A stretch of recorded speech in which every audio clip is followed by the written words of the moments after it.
This is Christian D. Boligar. Sa mundo kung saan pa nagsisetup ka, bibili mo lang yung sa tingin mong magandang item, tapos ikakabit mo na. Yan. Sa mga setter, nagsiset ng motor,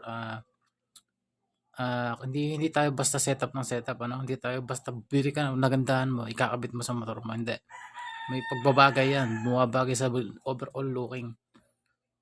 So, nga naman. So, sa overall looking, kailangan na overall mo siyang tignan kung bumagay ba siya, kung pumangit siya. Napakatagal ko na nag-setup ng motor, pero ginawa kong simple lang yung motor ko kasi ayoko na masyadong maraming kalandrakas, yung mga masyadong maraming excess na materials, mga excess na gamit sa motor, pero pangit na, yun.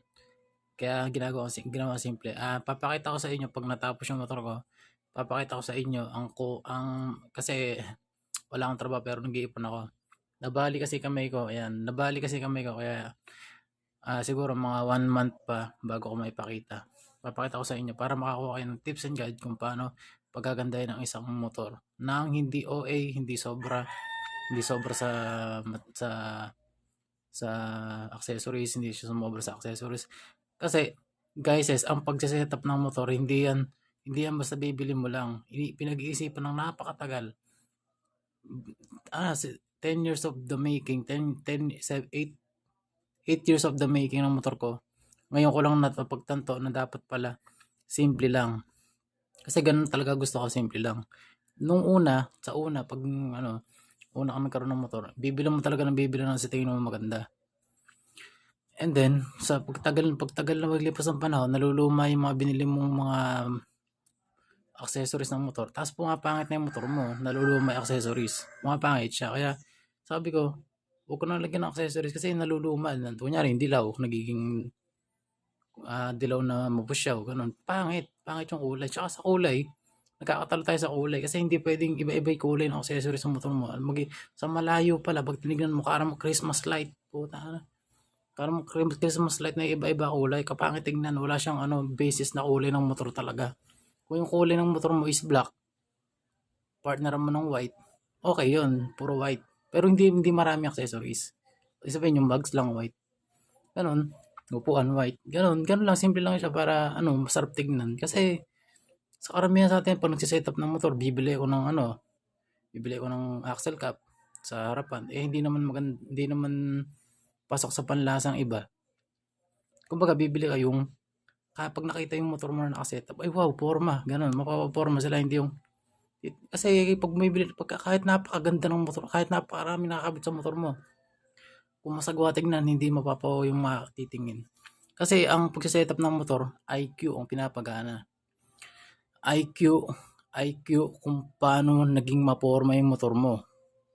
IQ sa pagpapaporma ng motor. Kapag mababa yung IQ mo, ang mangyayari, magiging badoy yung motor mo. Kaya kailangan yung IQ mo mataas.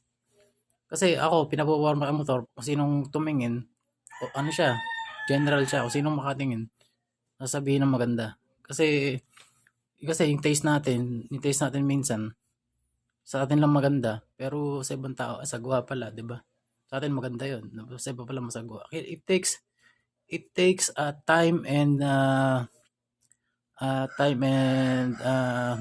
professionalism sa pag-setup ng motor kasi hindi siya ganun kadali. Madagdagan mo lang ng isang kulay, kahit isang tornilyo lang, papangit yung overall looking ng motor mo. Alright, pataasan siya ng IQ. At doon din lumalabas yung personality mo kung anong tao ka. Sa mga binibili mong item o accessories ng motor. At saka, hindi lahat ng binibili ng mga buyers na pangmasa bibilin mo sa motor mo kasi may mga pangmasa na hindi naman gawa na napakaganda talaga. Pero sa tingin mo maganda. Pero kung yung pataasan ng IQ, mababa yung IQ level nung nabili mong item. Mababa yung IQ level. Kumbaga, ginawa siya para lang sa simpleng pagsisetup o maikabit mo lang, ganun. Maikabit lang yung preno na yun, ganun. Para makabenta sila, ganun. Pero may mga gumagawa talaga ng mga seller, ng mga pa-company na napaka-porma. Simple siya pero napaka-porma. Napaka-porma ng dating nung isang item o yung accessories yun. Pipiliin nyo rin. Hindi tayo yung kabit lang ng kabit sa motor kasi ang mahal ng motor. Sabi natin 70,000 tapos kakabitan mo lang 200 kakabitan mo tigo 150 na accessories, di ba kapangit? Tapos naluluma lang. Kung bibili kayo ng accessories, siguraduhin nyo yung quality.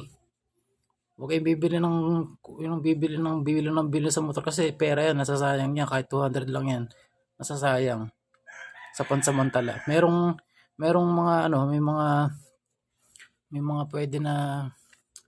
pwede na accessories na mura pero yung quality napakaganda. Halimbawa, yung brake shoe, sabihin nating mura pero yung quality niya matibay, ganun sa mahirap talaga siya, napakahirap. It takes times and professionalism para makapag-set up ka ng magandang motor at mapapatingin at masasabi ng motor na maporma. At kabalikat nun, pag sinabing maporma, titingnan yung may gamit, ayun, mapapansin ka ng mga tao na galing mag-set up. Yun lang guys, just hope you learn something about setuping a single of yours or mine.